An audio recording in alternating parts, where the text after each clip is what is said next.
Good evening and welcome to the City of Lebanon Special Planning Commission meeting, June 20th. Special meeting. We usually meet on Mondays. Start with taking the roll. Matt Reynolds. Here. John Lastly. Here. Kevin Krulik. Here. Keith Campbell. Here. Gordon Perry. Here. Brian Tandy. Here. Jane Taylor. Here. Lori Gross. Here. Okay. Due to revisions to the minutes from the previous meeting, markups and such, we're going to hold those until our next meeting, have those retyped, and we'll get those circulated out to the commission members for approval. So that'll lead us into item number D of opening business, dealing with Resolution 1801, amending the Plan Commission Rules of Procedure. Good evening, Ben. Good evening, Commission members. This is a very straightforward amendment that we needed to make. If you recall, last year when we went from 7 to 9 members, we made some revisions to our rules of procedure to reflect that change in membership, but we missed one spot in there and was caught a couple months ago by our attorney as they were reading through those minutes, and it is in section U, which reflects the idea of a majority vote to pass a motion, and it had said 4 votes of the 7 member and needed to get changed to 5 votes of the 9 members. So that's the only change we're requesting tonight, and so would need to be approved via resolution by the Plan Commission to approve that change. Okay. Everybody's had time to review this. Questions for Ben? So we're looking for a motion for approval. I'd make a motion that we approve Resolution 18-01. We have a motion, a second. I second the motion. We have a motion and a second. Christy, will you take? Yes. Matt Reynolds. Yes. John Lastly. Yes. Kevin Krulik. Yes. Keith Campbell. Yes. Gordon Perry. Yes. Brian Tandy. Yes. Jane Taylor. Yes. Lori Gross. Yes.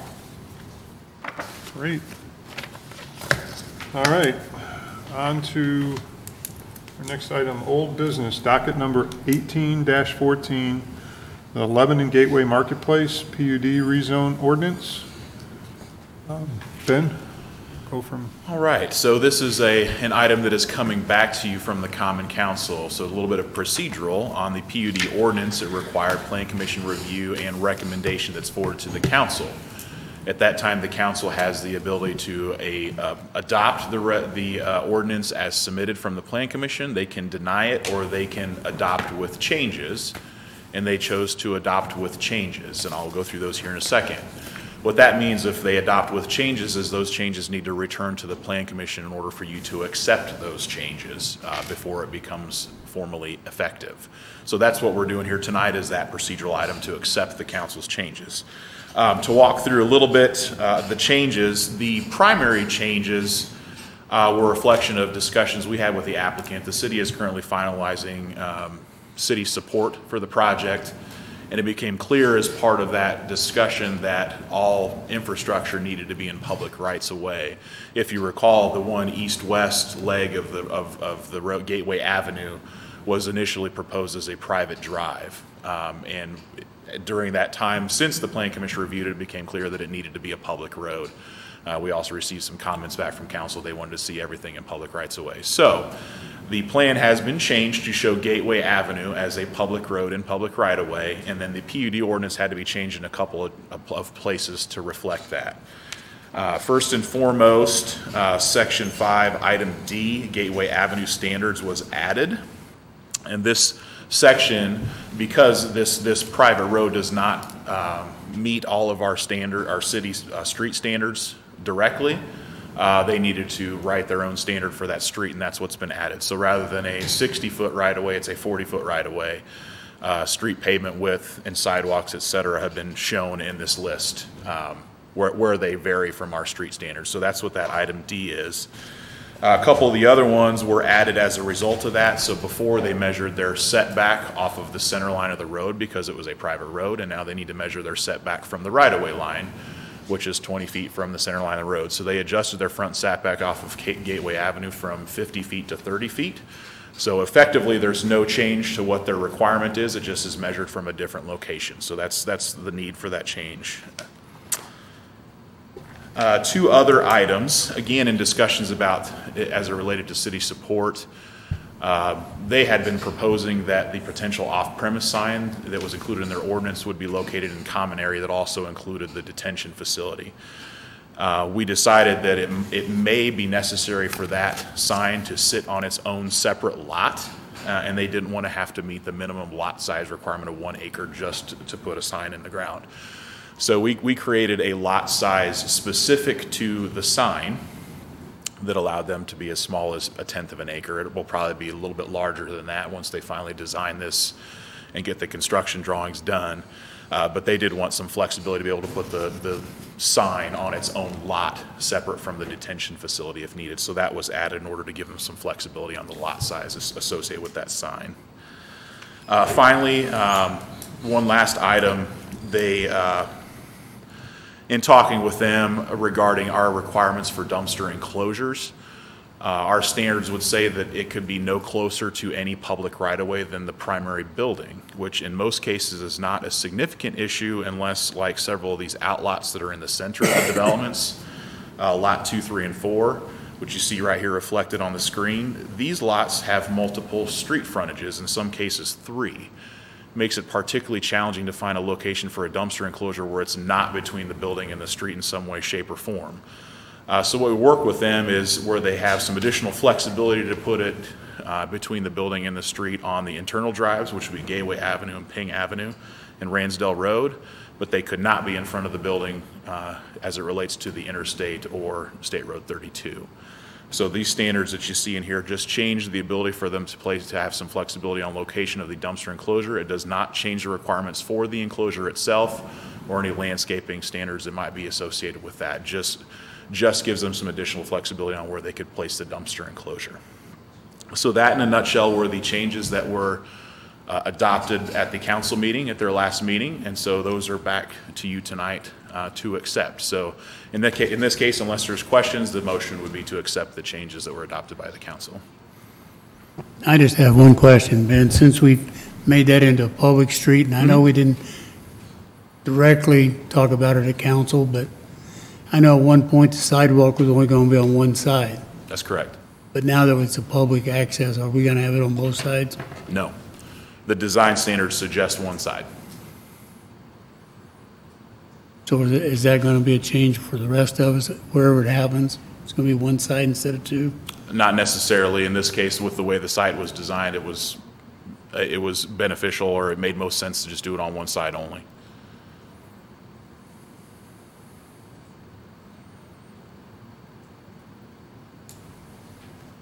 Just a procedural question for me, Ben. When we looked at this last month and looked at the concept and what they put down, it fit, and we talked about they were going to further develop the design and the criteria. I'm assuming they did that, and that's what the council looked at and said that that's what's driving these changes coming back. It's not something that we, the Plan Commission, overlooked. No, actually, like I said, the primary reason for most of these changes was the change from a private drive to a public street. So we had to add the design standards for the street and then make adjustments to a couple of the setbacks. In the meantime, we were also in the midst of some discussions with them about potential city support for the project. And because of the way our support's going to be structured, all of the improvements need to be within a public right-of-way. So it made sense for that private street to become a public street because it helped us from an incentive perspective. So it became a public street to impact that or to benefit that.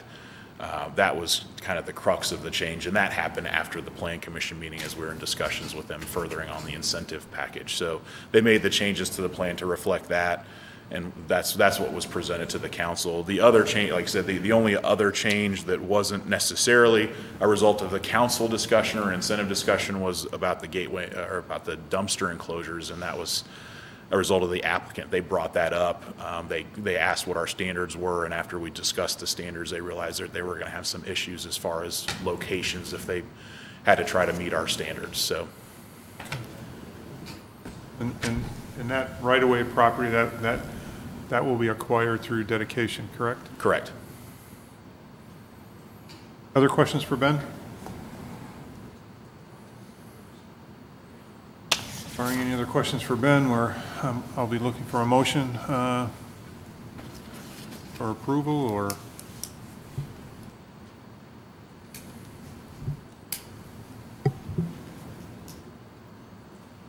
I'll move docket 1814 forward with the changes recommended by the council. I'll second. motion and a second. Christie, will you take the roll? Yes. Matt Reynolds, Yes. John Lastly, Yes. Kevin Krulik, Yes. Keith Campbell. Yes. Gordon Perry, Yes. Brian Tandy, Yes. Jane Taylor, Yes. Lori Gross. Yes. All right. On to new business. New business, docket number 18-21. Reynolds Farm Store requesting development plan approval to construct an equipment sales and service business located at 1955 Indianapolis Avenue.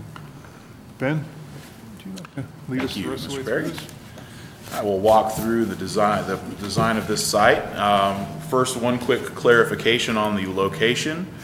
We put an approximate location because the site doesn't actually have an address assigned to it, and I used 2000 Indianapolis Avenue and was informed that there was actually a parcel that had that address that was actually associated with a competitor of this applicant. So there is not an address, but it is the former Highway Department property that's on the west side of Indianapolis Avenue, directly south of Bain Welker and next to Boone DC's office. On the So, east side, right? on the west side. Oh, okay. Yeah, the east side is the property they used to own, and they've done a swap with the county for the property on the west side of the road. So- Okay, okay. So this is on the west side of Indianapolis Avenue, south of Bain Welker, adjacent to Boone EC's office. So we will be assigning an address. We'll get that cleared up shortly. This is approximately a 6-acre property. It is zoned Plan Business Office and within the interstate and thoroughfare overlay districts. So what I mentioned to the BZA when they came to them with a number of variances, we couldn't have applied any more standards to this property if we tried. They're in about every overlay district we have and also in a fairly restrictive Plan Business Office zoning classification. So they did come to the Board of Zoning Appeals to receive a number of variances in order to allow them to develop the site. First and foremost, a variance of use. Farm equipment sales and service is not a permitted use within the Plan Business Office zoning district, so they did request and receive a variance of use to allow that type of use in this area. And then there are 9 different variances that they requested, so very similar to their neighbor to the north that came with an expansion last year. They had a number of them that are you'll recognize that were similar to what they did there. First was metal building construction. They had received a variance. It was approved to permit construction of building containing both split-face concrete block and steel siding panels. Second one was lot plantings. In the overlay district, we require 75% of the perimeter of building to contain building-based landscaping. And because of the nature of this operation, it's not terribly efficient to include building-based landscaping where you've got significant overhead doors. So they requested and received a variance from that standard. Parking area paving, again, any customer employee parking areas are all paved on this site, but then they also have a large equipment storage area that they request and receive a variance to allow that to be gravel. Same goes for curbing. For areas where they've got gravel, they also receive relief from the curbing requirement. Building orientation, this is related to the interstate overlay. We require a front-like facade on the facade of the building that's facing the interstate. Again, with the way their business operates, the back of the building, which in this case faces the interstate, is where you see a number of overhead doors for repair and service on the equipment, because that's not necessarily a front-like facade. While they did make some changes to the design to add some additional block, they did ask for and receive a variance from that standard for a front-like facade facing the interstate. They also received a variance for ground sign size and height. They have an existing sign at their existing property to the north that is larger than we permit via ground sign requirements, and so they were essentially just requesting to move the sign from their existing location down to here, even though it's an existing sign, because it's changing locations, it has to meet standards. Because it was larger than our standards, they requested and received a variance to allow that sign to be moved down there. The last ones are related to buffer requirements. Again, like I said before, they're in a number of different overlays, which really make it particularly challenging when you look at the buffer requirements. Some of them are particularly onerous. 40, 50-foot buffers required, stacking on top of additional buffers and plantings. What they did is work with staff to include, in most cases, the buffer width, but then combine some of the planting requirements to be something that's a little bit more efficient for them. And I'll show you the landscape plan here in a second when we get into these specific site details. But they did request and receive a variance from the corridor buffer planting requirements, which is actually along Indianapolis Avenue, and then corridor street trees, and then also the interstate corridor buffer. Again, they did provide significant plantings. They just essentially did a little bit of a combination of some of the buffer requirements on that. So that's a quick breakdown of the variances that were received. And now I'll just walk through quickly some of the details of their plan, and then we can kind of walk through some of the TAC comments, and then I'll answer any questions. So a little bit of site detail. You can see here it's cutting off a little bit, but Indianapolis Avenue is here to the east. The Boone EDC office is directly south. This would be the interstate frontage here, and then essentially the entrance ramp to the interstate is on their north side between them and Bain Walker to the north. You can see here the front of their building is oriented towards Indianapolis Avenue, and everything you see in this kind of hex pattern here, which is a little bit darker gray on the screen, is all paved parking area for customers and employees. They have met our parking requirements. As you can see here, everything that's here more in the lighter color to the side and behind the building here would be gravel, equipment storage, product storage as well. To the back of the property here, they have a small storage building. I'll show you the elevations, all this here in a second, but they do have a small storage building here to the back of the property, and then a place to offload equipment from flatbed trucks that's coming in for repair and service. As you can see, they have met all interior parking lot requirements through islands and tree plantings. They have provided the required perimeter parking lot landscaping across the front and side of the parking lot. The same goes for all of the perimeters of the parking, both north, west, and south along the interstate. They have provided all the required perimeter parking lot landscaping. As you see, there's a variety of trees, both deciduous and evergreen, and then also a variety of shrubs. Again, they meet the requirements. And then where there was a neighbor that was an office user in this area, we suggested a more significant, excuse me, a little bit more significant buffer on this south property line.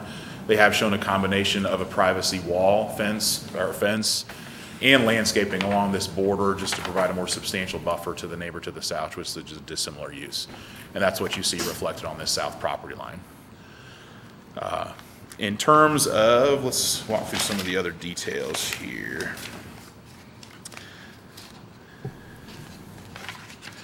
One thing I did want to point out on the lighting plan, and it was in your staff report and in the recommendations, we were not able to get a revised lighting plan from the applicant. Apparently they were working with the architect and didn't get it in time. The photometric plan shows a couple of light measurements, foot candle measurements along the property line, I think primarily to the east property line, Indianapolis Avenue, that are slightly higher than what we permit. And they understand that they have to meet that requirement. We'll provide a plan that shows that as soon as they possibly can, but I did provide in the staff recommendation a condition that they submit a lighting plan that meets those standards. So they are aware of that and are working on that. As far as signage, let me pull up their signs here.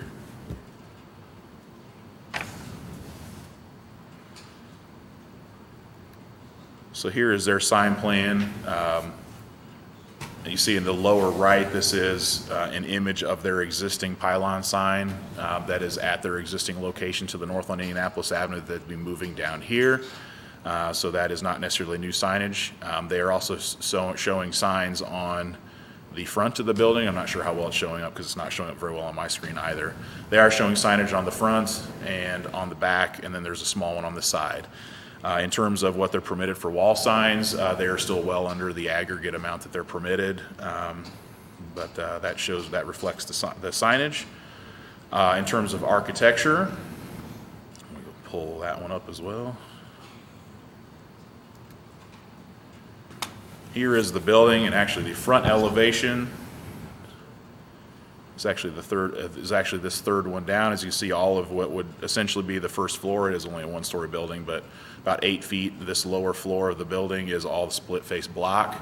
It does have a large porch that runs the entire length of the front of the building.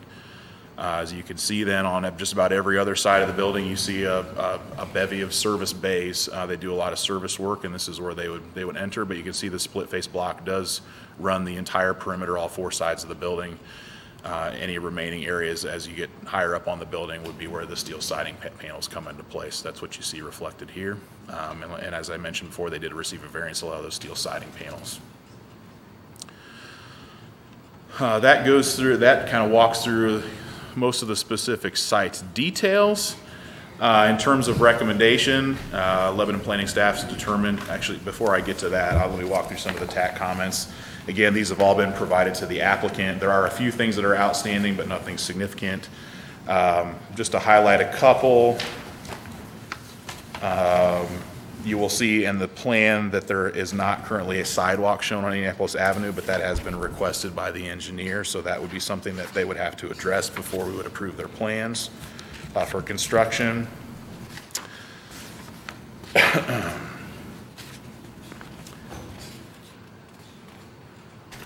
Most of the rest of what you see here, other than, I didn't talk a little bit about drainage. So as you notice from their site plan, there was no on-site detention provided. They are actually working on a deal with the county. They are going to be building a detention facility across Indianapolis Avenue to the east, and all of their site will drain to that detention facility. So those plans will be provided to Kerry Daly to review and approve. That's still in the works.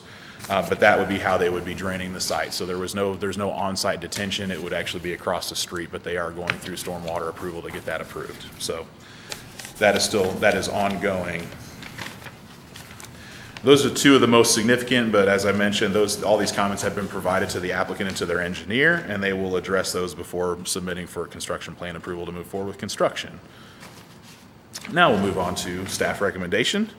As I started to mention, staff has reviewed the plan as presented and finds compliance with UDO, and we recommend approval of the development plan contingent on the following conditions: the stormwater approval, that the applicant receive formal drainage approval from the City of Lebanon Board of Public Works prior to application for any building permits or site improvements. Number 2, TAC comments. The applicant adequately addresses any remaining City of Lebanon TAC comments prior to application for any building permits or site improvements. And number 3, as I mentioned, the lighting plan, that the applicant provide a photometric plan that indicates light levels at the property lines that are within the parameters permitted by the UDO. And that's all I have, and I'll be happy to answer any questions. The sidewalk, Ben, should that be added as a recommendation? It is in specific to the TAC comments, and we could Okay. add it, but it is addressed by the TAC comment Okay. condition. Okay. Questions for Ben? The applicant like to come forward and further explain or add on to what Ben has said?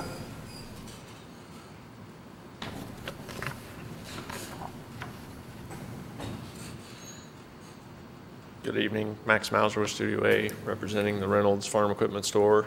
I've got Andy Wrights with me this evening with Reynolds, if any questions come up for him as well. Ben does an excellent job here. I wish I could add a lot to it, but just to reiterate what Ben has already told you, the facility is going to be primarily a lawn and the small gator type vehicle is what they're going to focus the store on. It's not so much the large farm equipment. That, not to say there won't be some of that here. And the store acts as that also repair for the farm equipment, probably more than the selling of farm equipment. They've got other sites for that. But the circulation pattern with that is the semis or delivery vehicles come in that same entrance off Indianapolis Avenue.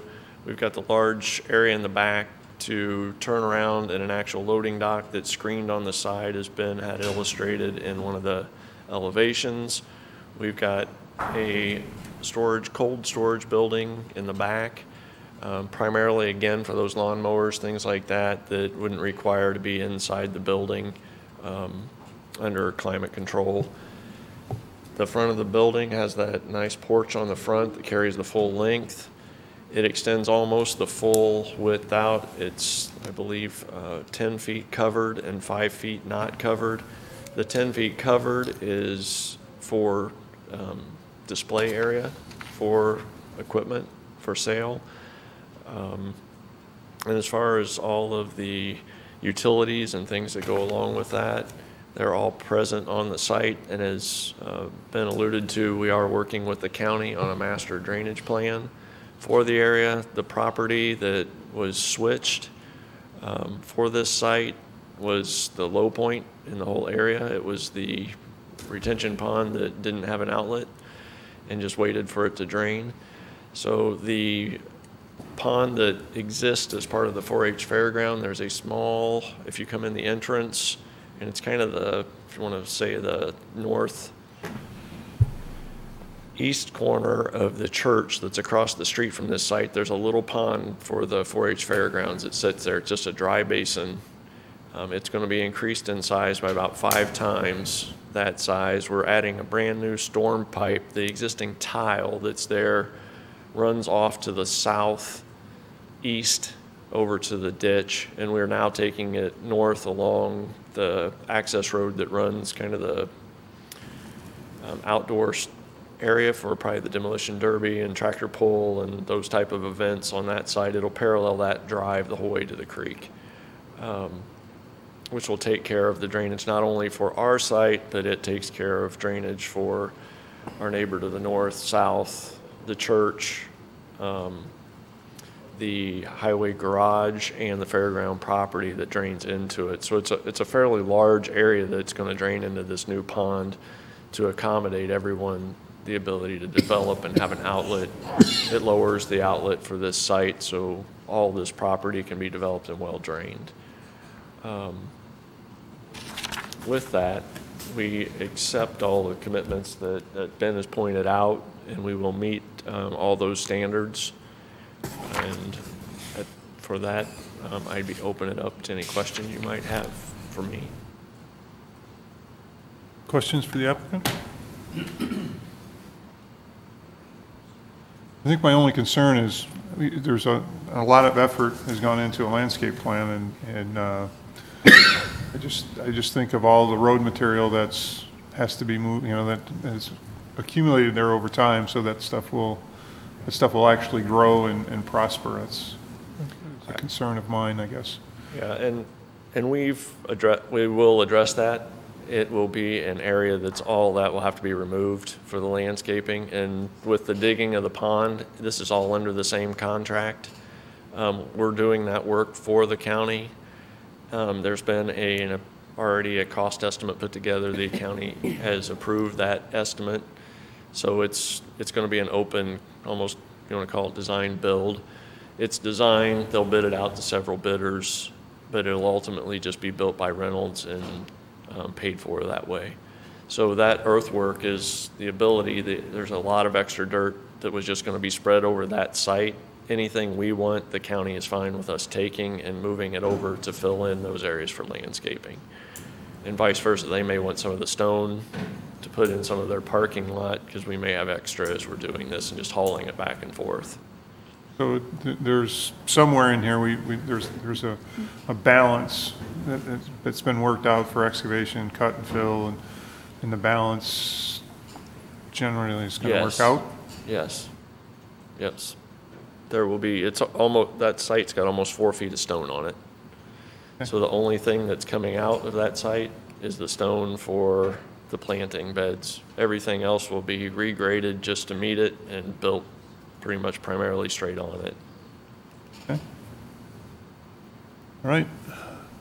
There are no further questions for the applicant. This is a public hearing, so if anyone wishes to come forward and speak about this project, you're more than welcome to do so. Just need you to sign in over at the door. Not seeing a stampede coming toward the podium. Wondering about the two in the back. I will close the public hearing for this, and once again ask for questions from the commission to either the applicant or to Ben.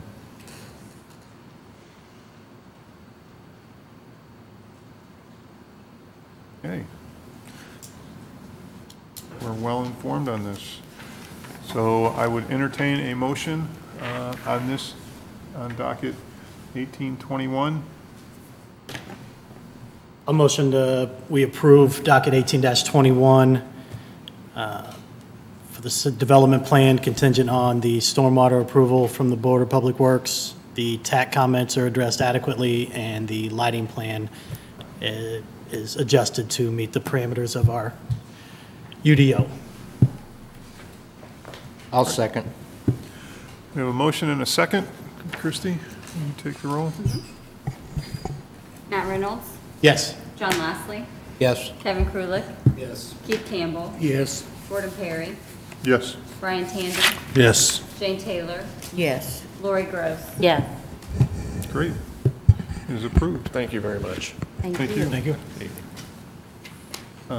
Any other business that the commission needs to hear this evening? Barring any of that, look for a motion to adjourn. So moved. Second. All in favor? Aye. Aye. Great. Thank you. We look forward to seeing you at July, I'm sorry, I don't know the date. July 16. July 15th? July 16th. July 16th, Plan Commission meeting. Thank you for your time this evening.